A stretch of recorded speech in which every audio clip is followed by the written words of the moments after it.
Welcome to Eastern Brush, Western Soul, a channel dedicated to exploring classical Eastern ink painting, ancient texts, and visual culture through careful reading and quiet observation. Here we don't rush through history. We slow down with it, reading brushstrokes the way we read lines of poetry, tracing how images and words once spoke to each other across time. In today's episode, we turn to a remarkable imperial series, the 12 Imperial Scenery Scroll. This hand scroll was jointly created during the Qianlong reign of the Qing Dynasty by four court painters, Guanpeng, Sheng, Shen Yuan, and Zhou Kun. Each artist contributed 3 scenes, forming a complete cycle of 12 paintings. The imagery is based on the Qianlong Emperor's own 12 poems, each corresponding to a month of the year. While the poems themselves emphasize seasonal change and the passage of time, the painters shift the focus toward the architectural and garden spaces of the imperial palace, transforming poetic moments into lived visual environments within the Forbidden City.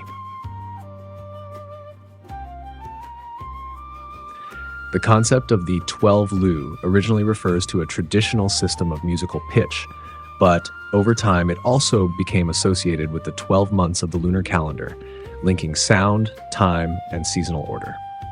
Imperial scenery here refers specifically to the inner palace world, spaces closed off from the public, rendered through an artistic lens shaped by courtly imagination.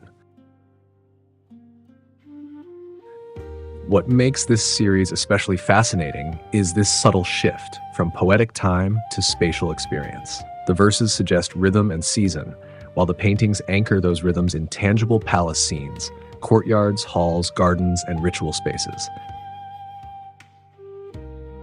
This entire set is now preserved in the National Palace Museum in Taipei. So today we will move through these 12 images slowly, as if turning the pages of an elegant illustrated calendar, pausing at each scene and listening to how poetry becomes architecture and how time becomes space.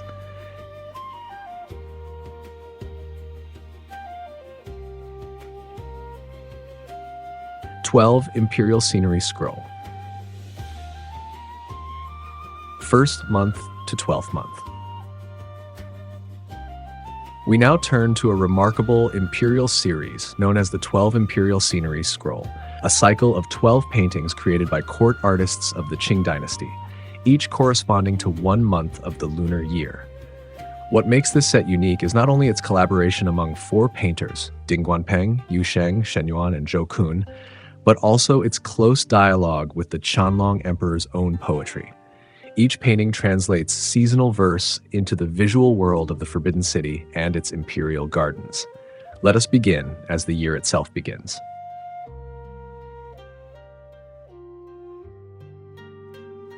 The first scroll depicts the opening of the lunar year, corresponding to the Lantern Festival period in the Jianfu Palace garden within the western garden of the Forbidden City.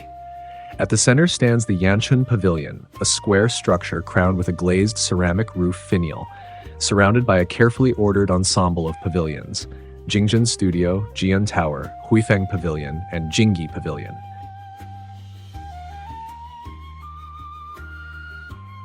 Each building is differentiated by architectural hierarchy: single eave, hip-gabled roofs, interlocking roof structures, round and square pavilion tops, all layered with colored glazed tiles that signal imperial rank. Windows follow the step-by-step brocade lattice pattern, while beams and columns are decorated with refined painted motifs typical of court architecture.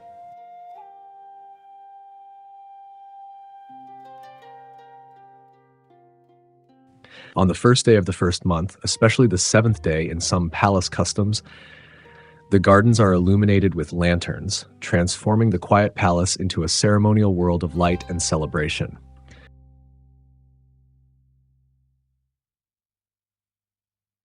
Qianlong's inscription evokes this moment. It is a spring awakening filled with ritual brightness, where lantern markets, music, and ceremonial joy briefly lift the strict prohibitions of the imperial city.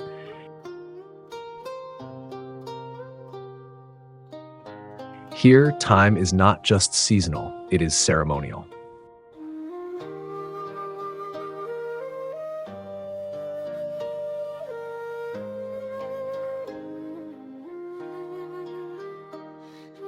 Second month, clarity of early spring. The second scroll turns toward the soft emergence of spring. Mist rises over palace rooftops, willow branches loosen into pale green dust-like buds, and plum blossoms begin to release their snow-like fragrance along winding waterways. Inside the palace, incense burns slowly in ceremonial vessels, while frozen winter energy begins to dissolve under warming light.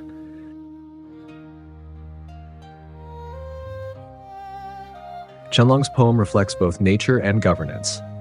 The rhythm of farming, the return of fieldwork, and the slow reactivation of the agricultural calendar.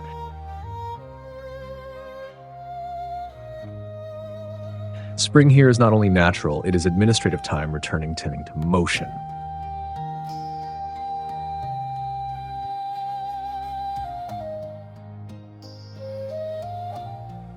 Third month, bright flourishing of late spring.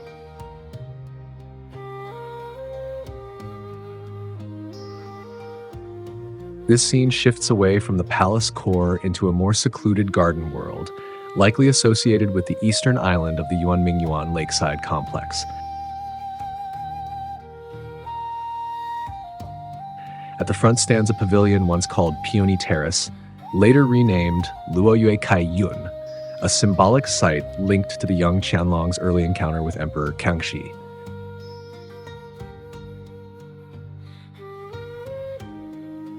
Behind it lies a scholar's retreat, the Cultivating Essence Studio, surrounded by magnolias and elegant rock formations. Here, architecture becomes memory, a place where imperial youth, literature, and seasonal bloom are layered together.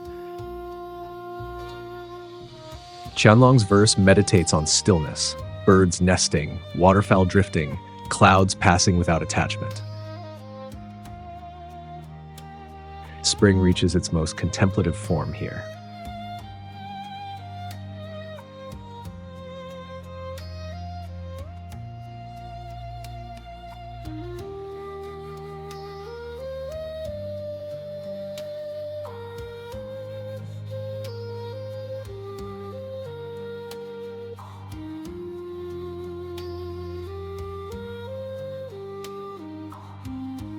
Fourth month, early summer harmony, Shen Yuan. Set in the Qingyin studio of the Jingming Garden on Jade Spring Mountain, this painting captures the transition into early summer.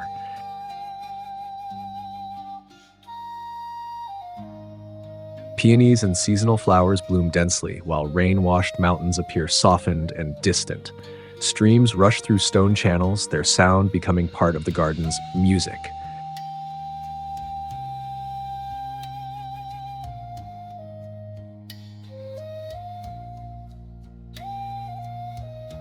Even architecture seems to breathe, quiet, balanced, and refreshed.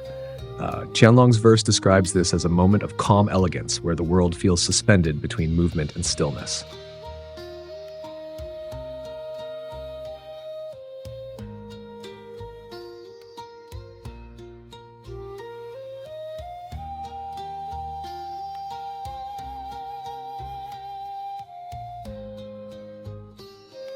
Fifth month, length of midsummer.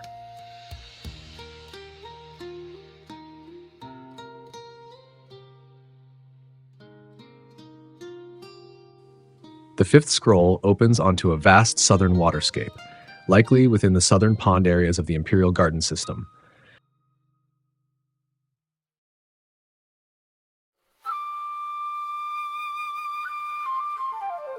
Lotus leaves spread like red mist across water surfaces, while willows form green veils along the shore.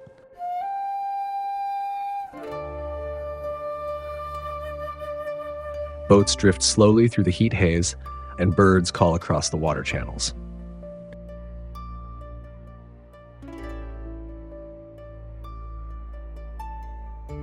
The emperor's poem emphasizes the long days of summer, when reading, observation, and drifting thought replace formal duties. Time here stretches rather than advances.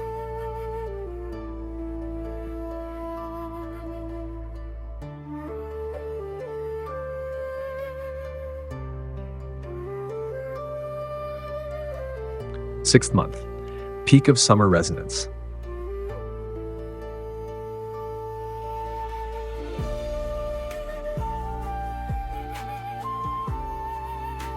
This painting likely depicts the eastern shore of Fuhai Lake in Yuanmingyuan, where water dominates the composition.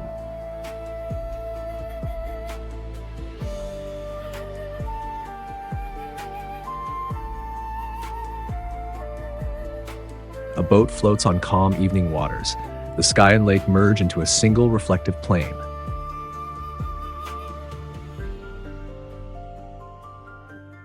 Cicadas sound from hidden trees, lotus fragrance rises quietly, and gulls move along distant islets.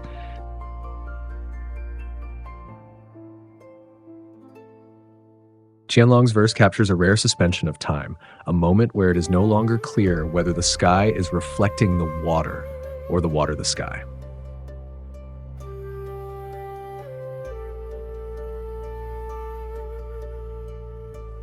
Seventh month, early autumn clarity, Shen Yuan.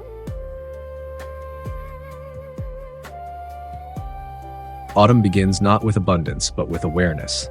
Fields, rural imagery, and gentle winds suggest harvest preparation.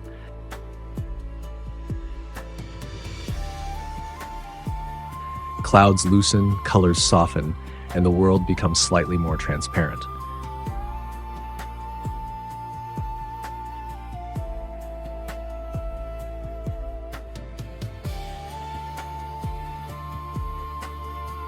The emperor reflects on poetic perception itself, how autumn is not simply observed, but constructed through feeling and language.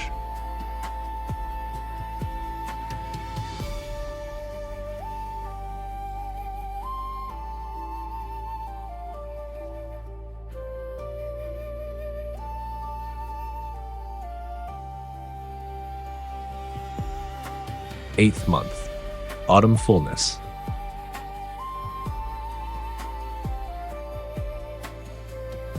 Here we move toward Taye Lake near Jade Belt Bridge, where boats glide through crisp air. Fish are visible in clear water, migrating birds pass overhead, and the wind carries a distinct sharpness.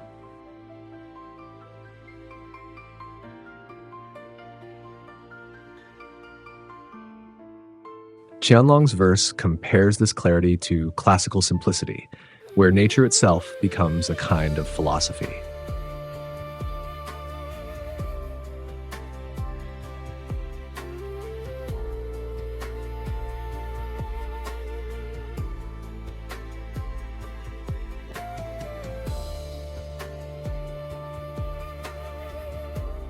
Ninth month, approach of cold. This scroll captures the double ninth festival atmosphere. Chrysanthemums, climbing heights, and the first hint of frost.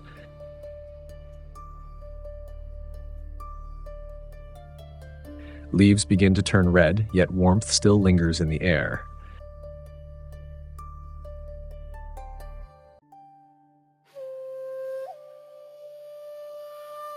The emperor reflects on aging seasons, poetic writing, and the quiet discipline of observation.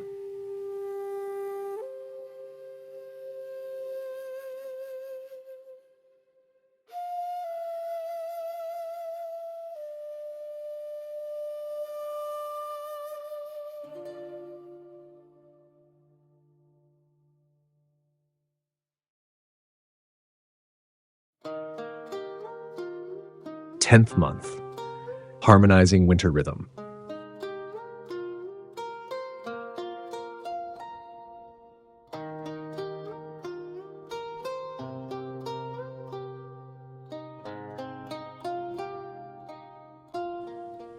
Early winter arrives in the imperial gardens. Trees thin out, roofs appear sharper against the sky, and light becomes more structured. There is a sense of order returning, stillness but not emptiness.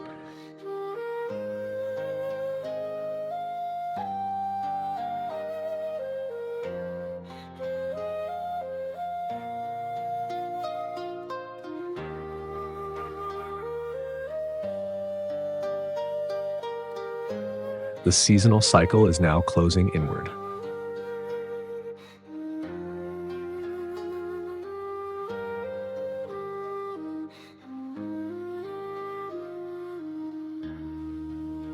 11th month, extended winter brightness.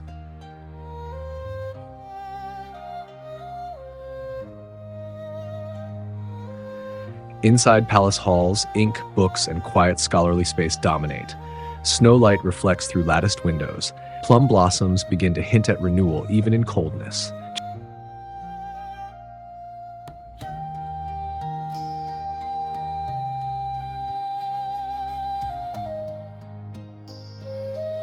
Qianlong's verse turns inward toward memory, reflection, and the passage of time.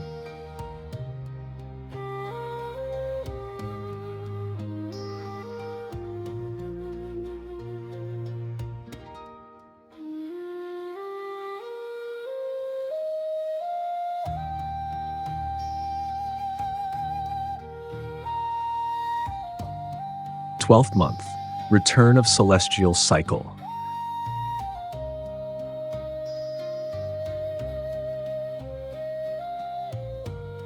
The final scroll closes the year in deep winter. Frozen branches, snow-covered pines, and still palace courtyards define the scene.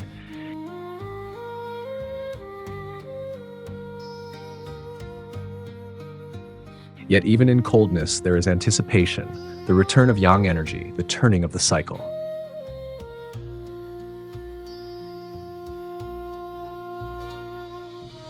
Time does not end here. It resets.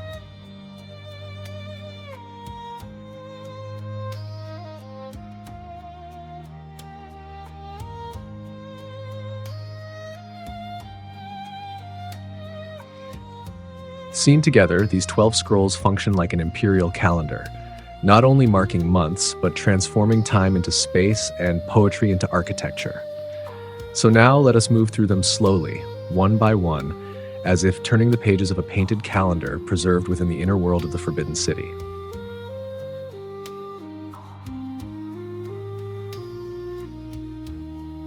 By the time we reach the end of this 12-scroll cycle, it becomes clear that this is not the work of a single hand, but a carefully orchestrated collaboration of court painters working within the imperial system.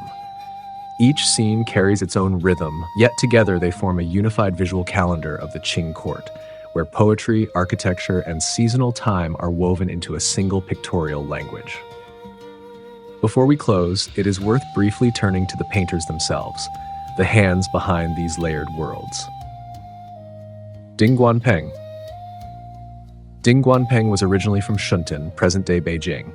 During the Yongzheng reign, he held a relatively modest position in the court, but his career changed significantly after entering the Imperial Painting Academy. There, he studied under Western Jesuit painters such as Giuseppe Castiglione, Lang Shining, and Jean-Denis Attiret, Wang Jicheng. Under their influence, Ding developed a hybrid visual language, combining traditional Chinese brushwork with Western techniques of light and shadow and linear perspective.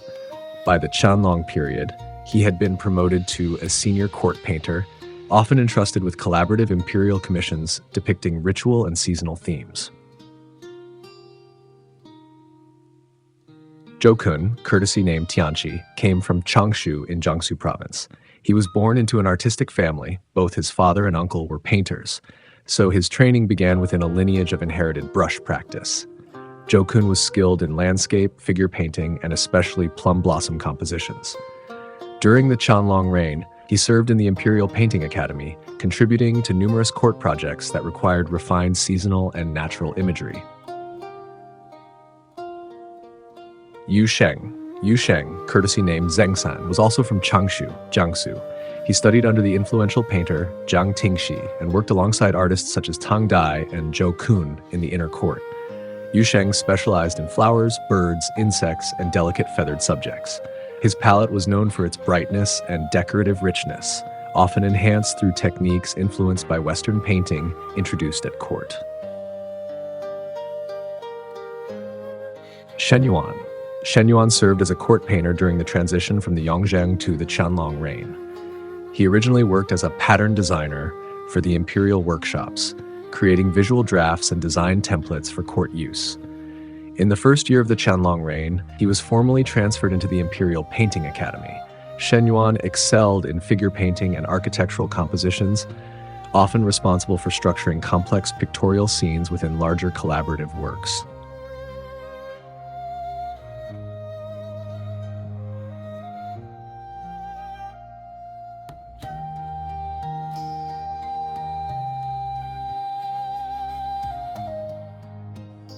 Together, these artists did not simply illustrate poetry. They translated imperial vision into image, each brushstroke operating within a system where art, politics, time, and space were deeply intertwined.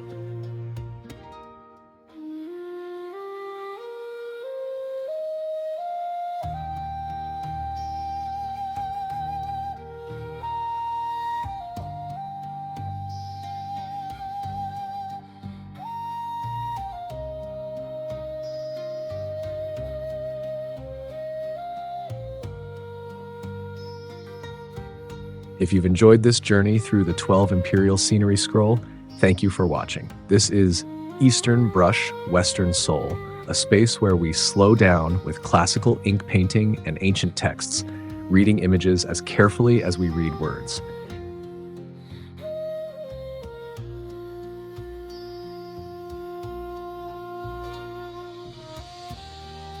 If you'd like to see more works like this, paintings, manuscripts, and visual stories from the Eastern tradition, feel free to subscribe and join us in the next exploration.